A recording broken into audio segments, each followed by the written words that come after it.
안녕하세요. 폴리경찰아 마라톤 모의고사 46번째 한번 시간 갖도록 하겠습니다. 자, 바로 1번부터 한번 가보도록 하겠습니다. 경찰 개념의 발달 과정에 관한 설명으로 옳은 것은요? 라는 겁니다.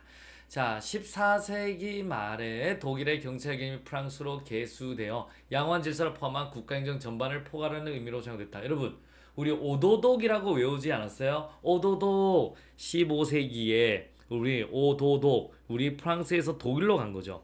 그래서 오도독 프랑스로 독일에서 프랑스 간 게 프랑스에서 독일로 갔다. 15세기 오도독 그래서 15세기 오도독 그래서 1번 틀린 거고요. 자, 1884년 프랑스 지방자치법전은 여러분 지자체의 경찰이 공공의 질서, 안전 및 위생 여기서 위생이네요. 스스로 위생하자 이렇게 막 배운 적 있죠. 그래서 정답은 몇 번? 2번이 되겠습니다. 자, 18세기 계몽 철학의 등장으로 법치국가 시대를 도래하여 적극적인 복지 증진을 위해 경찰권의 발동 아니죠. 이런 우리 소극적 질서 유지만 해야 되죠. 적극적 복지 증진 노노노노 법치로 가면서 여러분 이 적극적 복지 증진까지 가면 큰 정부가 되는 거예요. 강한 국가. 우리 아시겠습니까? 절대 왕정에 이런 게 됩니다. 그래서 법치주의 들어오면서는 소극적 질서 유지만 해야 되는 거죠. 이렇게 보시면 되겠습니다. 자, 1931년 프로이센 경찰행정법 행님아 의무에 합당한 재량을 해라 이렇게 외운 적 같은 기억이 납니다. 자, 경찰관청은 공공의 평온 안녕 질서를 유지하고 또한 공중 및 그의 개개 구성원들에 대한 절박한 위험 임플란트 일반 란트법이죠. 여러분 절박한 위험 같으면 일반 란트법이 돼야 됩니다. 오케이? 1794년 일반 란트법이라고 하셔야 되겠습니다. 정답은 몇 번? 2번이 되겠습니다. 됐나요? 중 되겠습니다. 어림없죠? 요때만 해도 우리 좋았죠? 경찰아. 자, 갑니다. 2번 한번 갑니다. 법규 명명과 행정규칙의 공통점과 차이에 대한 설명으로 옳지 않는 것은요. 자, 여러분 법규 명명 한번 법규 명명하고 행정규칙이 있잖아요. 법규 명명 그 다음에 행정규칙 얘들이 넓은 의미는 다 이제 행정 입법이 되는 거죠. 얘들 다 넓은 의미의 이제 행정 입법이 되는 거고요. 근데 여기는 이제 구성력이 대외적 구성력이 있잖아요. 여기는 대외적 구성력이 없다. 대외적 구성력이 없어요. 아시겠습니까? 이해되셨습니까? 하지만 두 개 다 이제 얘는 법률 유보도 있어야 되는 거고요. 그러니까 얘는 법률 유보는 없어도 되지만 법률 우위는 지켜야 되는 거고요. 여기도 법률 우위는 당연히 지켜야 되는 거고요. 요거는 안에도 지켜야 되는 거고 밖에도 지켜야 되는 거고요. 여기는 이제 안에 있는 애들은 다 지켜야 되는 거고요. 그 다음에 요걸 위반하면 위법이 되는 거고 요게 위반하면 뭐가 되는 거예요. 이제 안에는 징계를 먹지만 밖으로 위법한 건 안 되는 거고요. 아시겠습니까? 이렇게 보시면 돼요. 이게 이제 어떤 게 있다라면 여러분 위임명명하고 집행명명이 있는 거고요. 집행명명. 이것들을 이제 대통령이 만들면 대통령령이고요.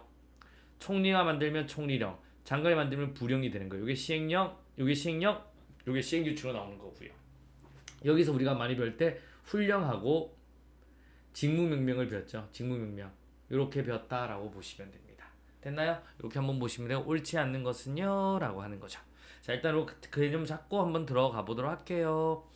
행정규칙과 법규명명은 조직 내부에 대내적 구성력이 있다는 점에는 차이가 없다. 맞습니다. 두 개 다 요 안은 다 따라야 돼요. 대내적 구성력은 다 있다. 여기도 요 안에 따라야 되고 여기도 요 안에 따라야 되고 라고 하는 겁니다.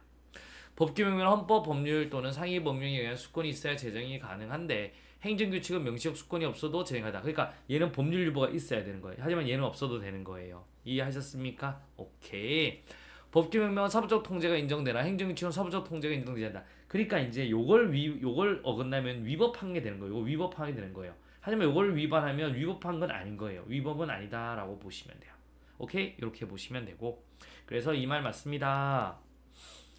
법규 명명은 여러분 법규성이 있으므로 그에 위반하면 무효 사유가 된다. 아니죠. 이건 취소나 무효 사유가 되는 거고 행정규칙은 법규성이 없는 것이 원칙이므로 그에 위반하여 취소가 된다. 아니죠. 법규성이 때문에 취소 사유가 되지 않습니다. 그러니까 위법한 건 아니에요. 취소 사유가 되지는 않습니다. 아시겠어요? 징계 사유가 되지. 법규성이 없는 것이기 때문에 징계는 내부적으로 모를 수 있지만 취소 사유가 되는 건 아니다. 정답 몇 번? 4번이 되겠습니다. 어려움이 없다라고 보시면 되겠습니다.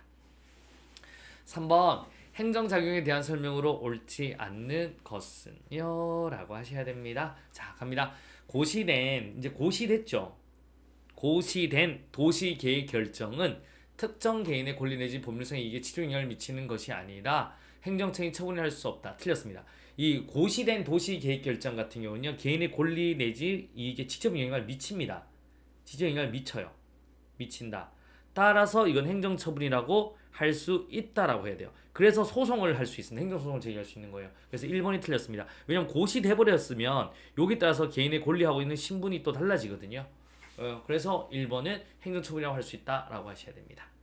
얘는 마스터 플랜, 행정기관 내부의 기본 방향이죠. 이거는 처분에 해당하지 않습니다. 이유는 국민의 권리 의무에 직접 영향을 미치지 않기 때문에 라고 보시면 돼요.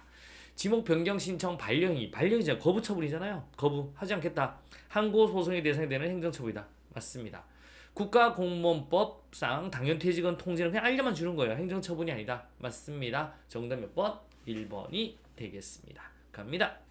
4번 되겠습니다. 예산에 관한 다음 설명 중 가장 적절하지 않는 것은요? 라는 겁니다. 가볼게요. 자, 예산 회계연도 개시 전까지 예산의 불성립 시에는 전년도 예산에 준하여 지출한다. 무슨 예산이다? 준 예산이다. 라는 겁니다. 처음에 예산안 120일까지 내죠. 그 다음에 심의결이 있어져요. 심의 딱 있습니다. 심의결해요. 그러면 이제 본 예산이 통과되었다라고 보시면 돼요. 요때 수정해서 바꾸면 수정 예산이다라고 하시면 돼요. 수정 예산.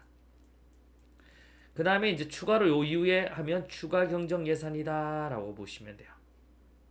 그런데 여기 가서 시익해서 1월 1일까지 즉 새로운 회계연도가 개시될 때까지 못했어. 그럼 여기서는 전년도에 의해서 준 예산이에요. 가예산, 준 예산, 잠정 예산 중에 준 예산이다 라고 보시면 되겠습니다. 자, 또 갑니다. 전년도 예산을 기준으로 점증적으로 예산에게 책정하는 패단을 시정하려는 목적이 된 것이 연기준 예산이다. 맞습니다. 제로 베이스에서 모든 걸 다시 보겠다라는 겁니다. 특별회계는 원칙적으로 여러분 설치 소관부서 관리하며 기획예산처의 직접적인 통제를 받지는 않는다. 맞습니다. 특별회계는 돈통을 따로 떼는 거예요. 그래서 이런 겁니다. 기본적으로 우리 정부기업들 있잖아요. 정부기업들. 이게 뭐냐면 우양을 쪼했다. 우편, 양곡, 조달, 우체국 예금.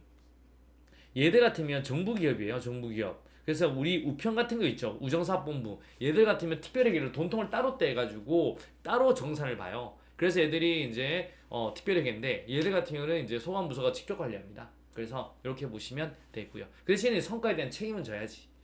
경찰 예산의 대부분은 일반 회계예요. 우리 경찰 예산은 특별회계가 아니라 뭐죠? 일반 회계에 속한다라고 보시면 돼요. 특별회계 하는 데는 우리 경찰병원. 우리 예외적으로 경찰병원 같은 경우는 경찰병원은 얘가 책임 운영 기관이에요. 책임지고 네가 운영해라. 그럼 얘 같은 경우는 특별회계를 우선한다고. 특별회계를. 하지만 나머지는 다 일반 회계다라고 보시면 되겠습니다. 정답은 몇 번? 4번이 되겠습니다. 아시겠습니까? 이건 모르도 되고요. 그냥 요거 알아주세요. 경찰병원하고 나머지는 일반 회계다. 이 정도만 좀 알아두시면 되겠습니다. 되셨나요? 오케이, 갑니다. 5번 한번 가보도록 하겠습니다. 순찰 팀장의 직무 범위에 관한 것으로 가장 적절하지 않는 것은 몇 개인가요? 라고 하는 거죠. 자, 근무 교대 시 주요 직업상 및 장비 등의 인수인계 확인은 순찰 팀장 맞습니다. 자, 그 다음에 또 한번 갑니다. 또 한번 가보도록 하겠습니다.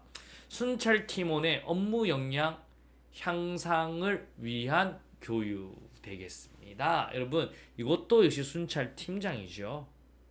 관리팀원 및 순찰팀원에 대한 1일 근무 지정 및 지휘 감독, 얘도 순찰팀장입니다. 하지만 지역경찰관서의 시설 예산 장비의 관리는 이거는 우리 경찰관서의장입니다. 지역경찰관서의장. 지구대장 파출소장. 그래서 이건 안되죠. 오케이? 지역경찰관서의장. 그 다음에 관내 중요 사건 발생 시 현장의 지휘, 요거는 순찰팀장 맞습니다. 하지만 관내 치안 상황의 분석 및 대책 수립, 역시 얘는 지역경찰관서의장이다. 두 개는 아니에요. 이렇게 머릿속에 좀 넣어두세요. 여러분 어려우지 말고 순찰팀 넘버 2 근무교대 시 주요 직업 사항 및 장비 등의 수행계 순찰팀원의 업무 역량 향상을 위한 교육 관리팀원 및 순찰팀원에 대한 일일 근무 지정 및 지휘 감독 관내 중요 사고 발생 시 현장 주의는 순찰팀장 지역경찰관서의 시설 예산 관계의 관리 관내 치안 상황의 분석 및 대책 수립 같은 경우는 지역 경찰 관서의장이다라고 보시면 되겠습니다. 어려움이 있다 없다 없다. 오늘도 여러분 합격에 한가는 것 같습니다. 좋은 습관이 합격으로 인도한다. 여러분 폴리 경찰학의 김규대였습니다. 여러분 수고하셨습니다. 내일 또 뵐게요. 수고하셨습니다.